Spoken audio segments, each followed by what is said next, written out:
ഭാസ്കരേന്ദ്രൻ touch ചാനലിൻ്റെ interval സെക്ഷനിലേക്ക് എല്ലാവർക്കും സ്വാഗതം.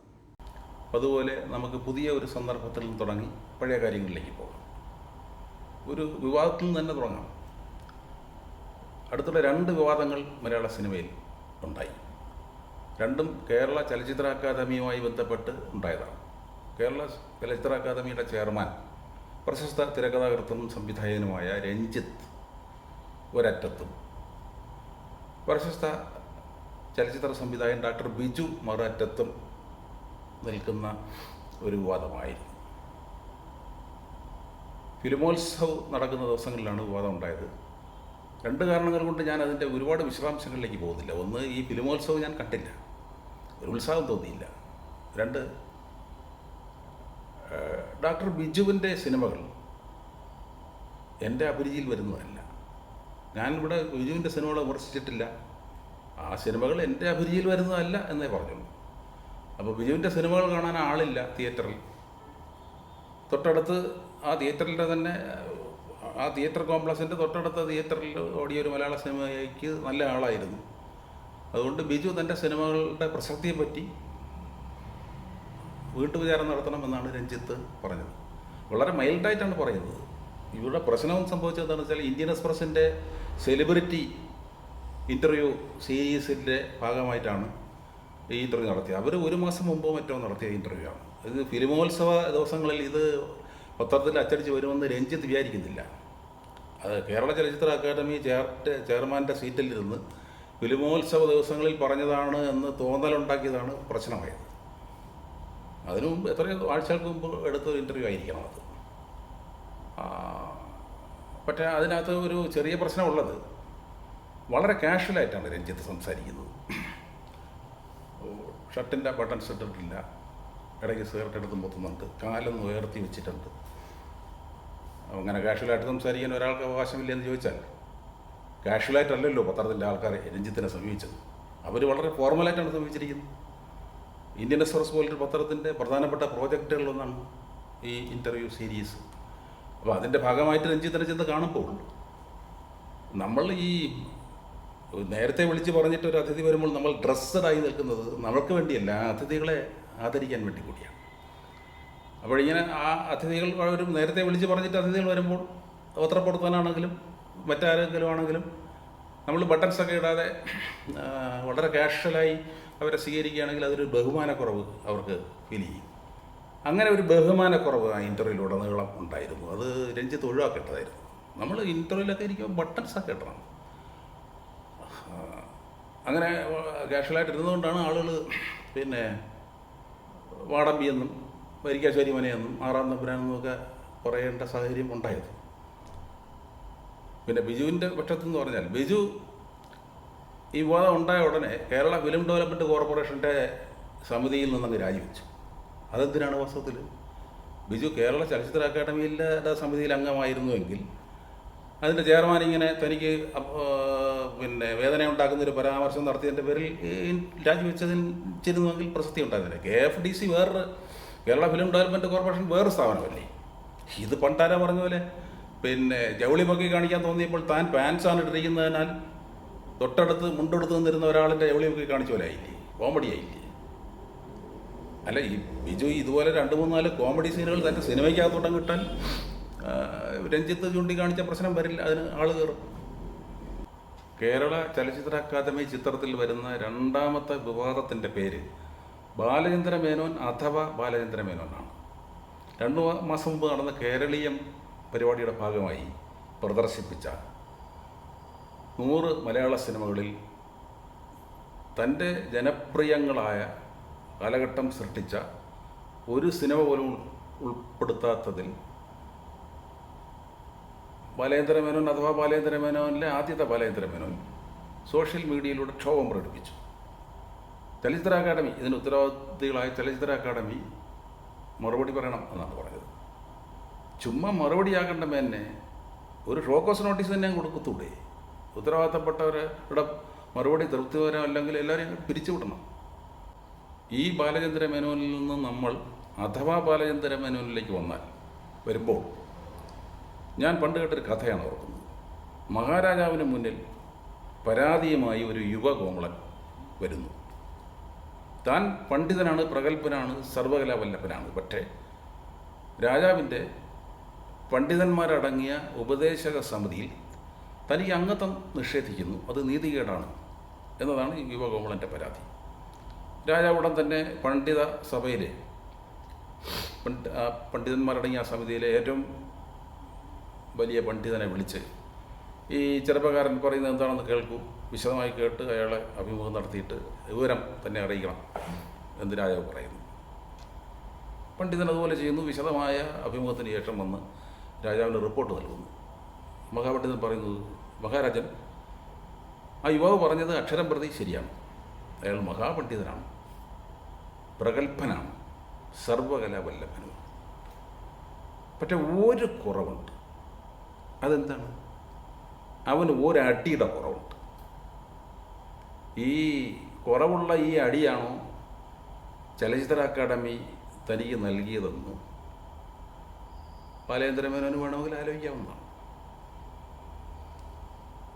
ഒരു സെലക്ഷൻ കമ്മിറ്റി നിശ്ചയിച്ച മാനദണ്ഡങ്ങളിൽ എന്തുകൊണ്ട് തൻ്റെ സിനിമ പെടാതെ പോയി എന്ന് വീണ്ടും വിചാരം നടത്താൻ ദിവസം 3 നേരം ഈഗോയും ബാക്കി സമയം ഓർമ്മകളും ഭക്ഷിച്ച് കഴിയുന്ന ഒരാൾക്ക് സാധിച്ചു കൊള്ളണമെന്നില്ല. പിന്നെ ഈഗോയുടെ കാര്യം പറഞ്ഞാൽ നമ്മളെന്താ മോശം? അപ്പോൾ അത് വിടാം.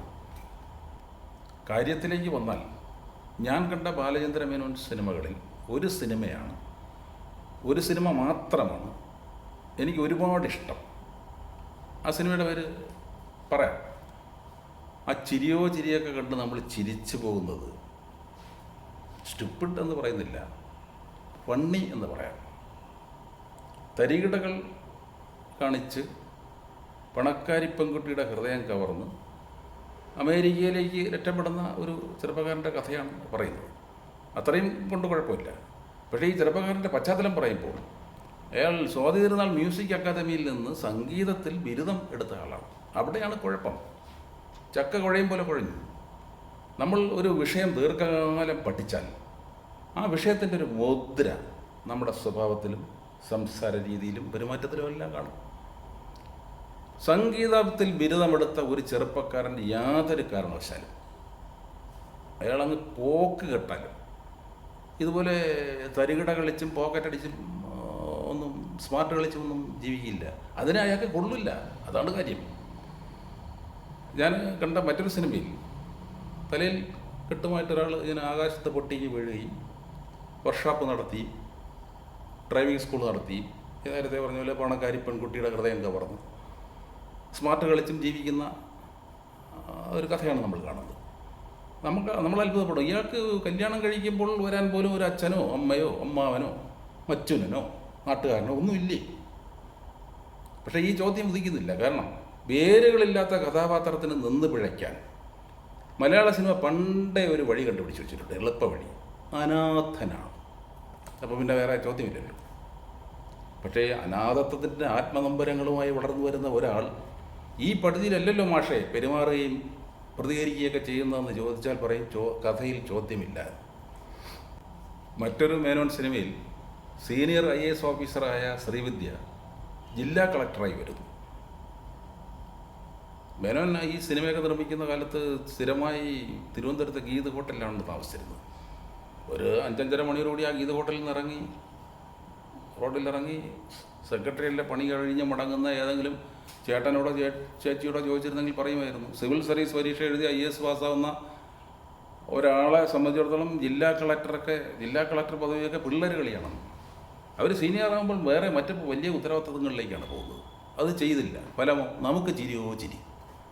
ഇതൊക്കെയാണെങ്കിലും ശ്രീ ബാലചന്ദ്ര മേനോൻ്റെ അച്ചുവേട്ടൻ്റെ വീട് എന്ന സിനിമ ചലച്ചിത്ര അക്കാദമി നിശ്ചയമായി അവരുടെ 100 സിനിമകളിൽ ഒന്നായിപ്പെടുത്തേണ്ടതായിരുന്നു.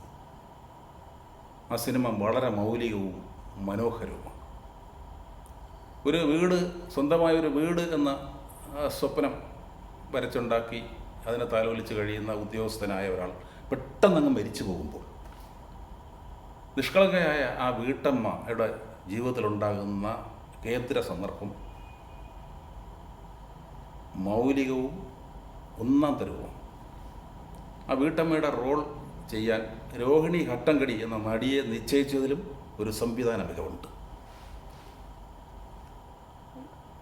ഈ സിനിമ അവരുടെ കേരളീയം പദ്ധതിയിൽ ഉൾപ്പെടുത്താത്തതിന് ചലച്ചിത്ര അക്കാദമിക്കും നമ്മൾ നേരത്തെ പറഞ്ഞ ഒരു അടിയുടെ കുറവുണ്ട്. അപ്പോൾ നമ്മൾ ഒന്ന് അപ്പുറത്ത് കൊടുത്തിട്ട് ഒന്ന് ഇപ്പുറത്ത് കൊടുക്കാനായിട്ട് ഉത്തരവാദിത്തപ്പെട്ട ആളെ ആരെങ്കിലും ഏൽപ്പിച്ചിട്ട് നമ്മൾ നമ്മുടെ വിഷയത്തിലേക്ക് വരികയാണ്. എന്താണ് നമ്മുടെ വിഷയം? മലയാളത്തിലെ 11 കൾട്ട് സിനിമകൾ. 70കളുടെ മധ്യത്തിലെന്നുമാണ് തൃശ്ശൂർ സാഹിത്യ അക്കാദമിയുടെ കോറിഡോറിലൂടെ തലയ്ക്ക് ചുറ്റും വൃത്തത്തിൽ ഗ്ലാമർ പരിവേഷമുള്ള ആജാനുബാഹുവായ ഒരാൾ, ഒരു പ്രമുഖ സംവിധായകൻ നടന്നു വരികയാണ് ഏതോ പരിപാടിയിൽ പങ്കെടുത്ത ശേഷം.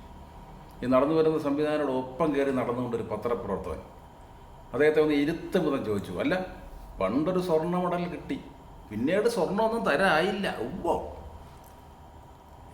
ഈ പറയുന്ന മനുഷ്യൻ നടക്കുന്നതിനിടയിൽ തന്നെ അവനെ തറപ്പിച്ചെന്ന് നോക്കി. എന്നിട്ട് തിരിച്ചൊരു ചോദ്യം ചോദിച്ചു, എവറസ്റ്റ് ഒരു തവണ കീഴടക്കിയാൽ പോരെ? ശരിയല്ലേ? ഈ എവറസ്റ്റ് എന്ന് പറയുന്നത് എല്ലാ ഞായറാഴ്ചയും ചെന്ന് കീഴടക്കാൻ പറ്റിയ ഒരു ഉരുപിടിയാണ്. പിന്നെ ആ ചോദ്യത്തിൽ മണ്ടത്തരം ചോദിക്കാതെ നീ പോയി പണി നോക്ക് എന്ന ഒരു അർത്ഥം കൂടി അലിഞ്ഞു ചേർന്നിട്ടുണ്ട്. 50കളിലും 60കളിലും 70കളിലും മണ്ടന്മാരോട് പോയി പണി നോക്ക് എന്ന് പറയുന്ന ഒരു ഭാവതലം കൂടി വ്യക്തിത്വത്തിൽ അലിഞ്ഞു തീർന്ന ഒരേ ഒരു സംവിധായകനെ മലയാളത്തിലുണ്ടായിരുന്നുള്ളൂ. ആ മനുഷ്യൻ്റെ പേര് രാമു കാര്യാട്ട് എന്നാണ്. അതെ, സിനിമയുടെ ക്രെഡിറ്റ് ലൈനുകളിൽ അവസാനം വരുന്ന പേര്. സംവിധാനം രാമു കാര്യാട്ട്. ഞാനിന്ന് രാമു കാര്യാട്ട് സംവിധാനം ചെയ്ത ചെമ്മീൻ എന്ന കേരളത്തെ കീഴടക്കിയ, ഇന്ത്യയിലേക്ക് പടർന്ന, ലോകത്തിറങ്ങി നടന്ന ആ സ്വർണ്ണ മെഡൽ സിനിമയെക്കുറിച്ചാണ് സംസാരിക്കുവാൻ പോകുന്നത്. ഇവിടെ ഒരു മാറ്റമുണ്ട്.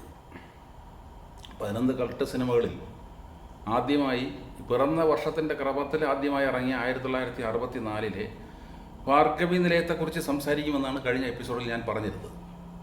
പക്ഷേ പിന്നീട് ആലോചിച്ചപ്പോൾ തോന്നി ഭാർഗവി നിലയത്തെക്കുറിച്ച് ഒത്തിരിയേറെ കാര്യങ്ങൾ ഞാൻ കഴിഞ്ഞ എപ്പിസോഡിൽ അങ്ങ് പറഞ്ഞു കഴിഞ്ഞു.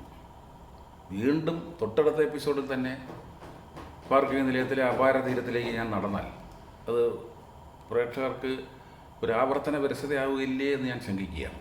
അതുകൊണ്ട് പിറന്ന വർഷത്തിൻ്റെ ക്രമത്തിൽ രണ്ടാമതായി പിറന്ന 1966 ചെമ്മീൻ എന്ന സിനിമയെക്കുറിച്ച് ഞാനിന്ന് സംസാരിക്കാം എന്ന് വിചാരിക്കുകയാണ്. അതായത് 11ൽ എത്തിയ ശേഷം നമുക്ക് 1ലേക്ക് തിരിച്ചു വരാം. അതല്ലേ നല്ലത്. ചെമ്മീൻ ആ വാക്ക് 60കളിലൂടെ വന്ന മലയാളി പ്രേക്ഷകർക്ക് 1000 മനോഹരമായ ഓർമ്മകളുടെ ഒരു നിധി പേടകമാണ്. അല്ലെങ്കിൽ ആ പേടകം തുറക്കാനുള്ള താക്കോലാണ്.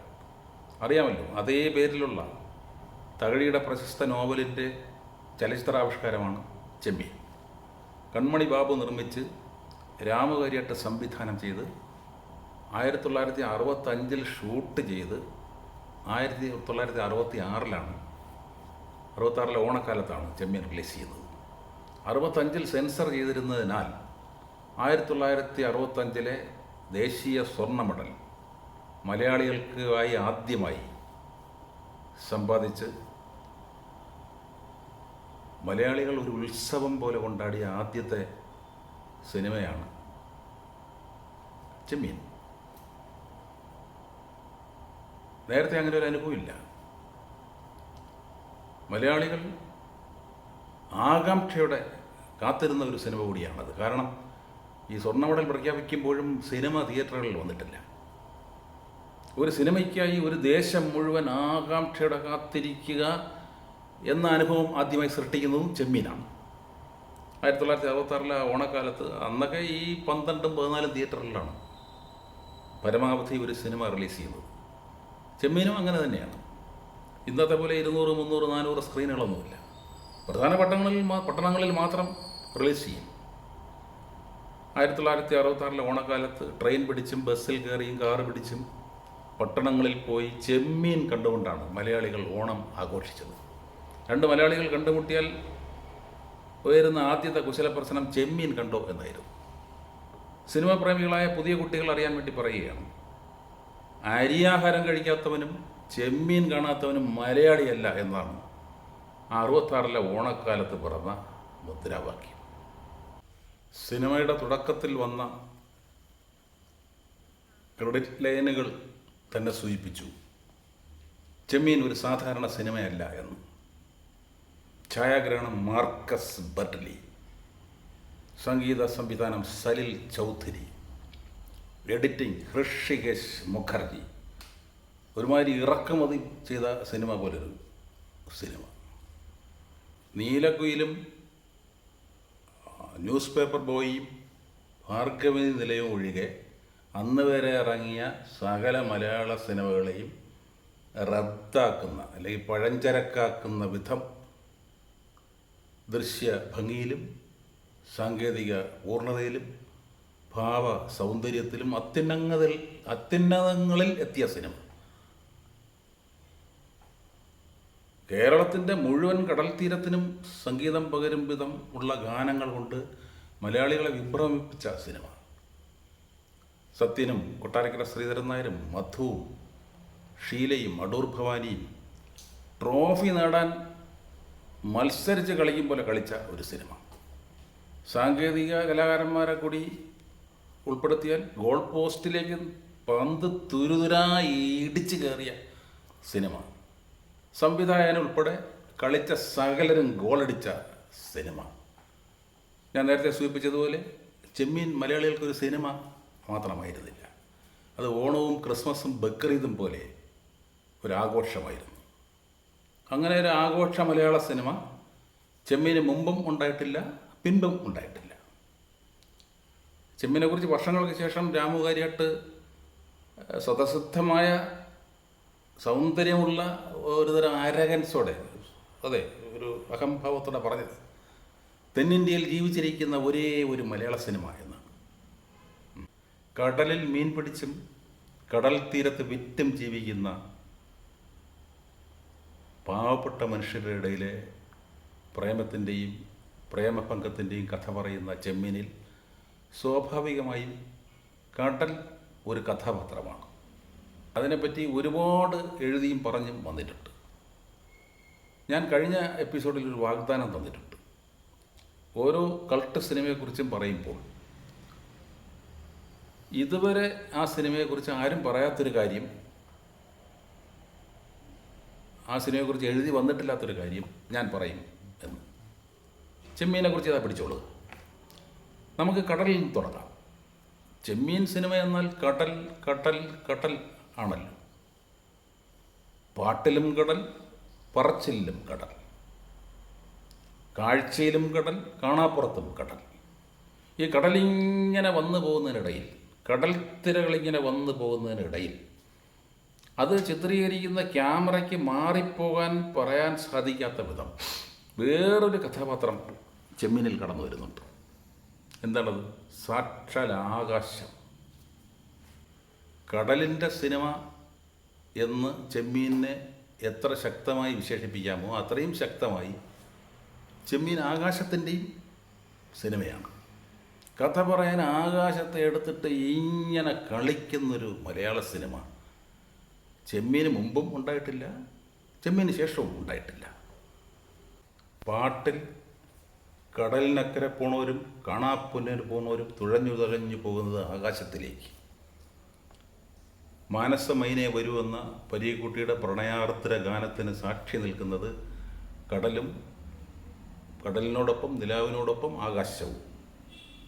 നടുക്കടലിൽ വെച്ച് ചെമ്പൻ കുഞ്ഞ് ആദ്യമായി പളനിയെ കാണുന്നത് ആകാശത്തിൻ്റെ പശ്ചാത്തലത്തിൽ. പ്രണയമിഥുനങ്ങൾ കടൽ തീരത്ത് അടിഞ്ഞു കിടക്കുന്നത് നോക്കിക്കൊണ്ട് ആകാശം. ചേച്ചി എന്ന് വിളിച്ചുകൊണ്ട് പഞ്ചമി അലഞ്ഞു തിരിയുന്നത് കടൽ തീരത്തിലൂടെ, ആകാശത്തിന് ചുവട്ടിലൂടെ. പഞ്ചഭൂതങ്ങളുടെ സിനിമ എന്ന് ഞാൻ ചെമ്മീനെ വിശേഷിപ്പിക്കും. മണ്ണ്, ജലം, അഗ്നി, കാറ്റ്, ആകാശം, ഇതാണല്ലോ പഞ്ചഭൂതങ്ങൾ. ഈ 5 ഘടകങ്ങളും ചെമ്മീനിൽ കഥാപാത്രങ്ങളാവുന്നത് കാണാം. അതിൽ അഗ്നി മാത്രം ഒരു ചിമ്മിനി നാളത്തിൽ ഇതൊരു ചിമ്മിനി വിളക്കിൻ്റെ തുമ്പിലെ നാളമായി കുറച്ചേ ഉള്ളൂ എന്ന് മാത്രം. കടലിൻ്റെ സിനിമ എന്നല്ലേ ചെമ്മീനെ ഇത്രയും കാലം വിളിച്ചിരുന്നത്. ഇനി വിളിച്ചു തുടങ്ങിക്കോളൂ, ചെമ്മീൻ ആകാശത്തിൻ്റെയും സിനിമ. ചെമ്മീനെക്കുറിച്ച് ഒത്തിരി കാര്യങ്ങൾ ഇനിയും പറയാനുണ്ട്. നമുക്ക് ചെമ്മീൻ കൾട്ടിൻ്റെ സംസാരം അടുത്ത എപ്പിസോഡിലൂടെ തുടരാം എന്ന് വിചാരിക്കുകയാണ്. തൽക്കാലം കുറച്ച് ഐസ്ക്രീം തിന്ന് പിരിയാം.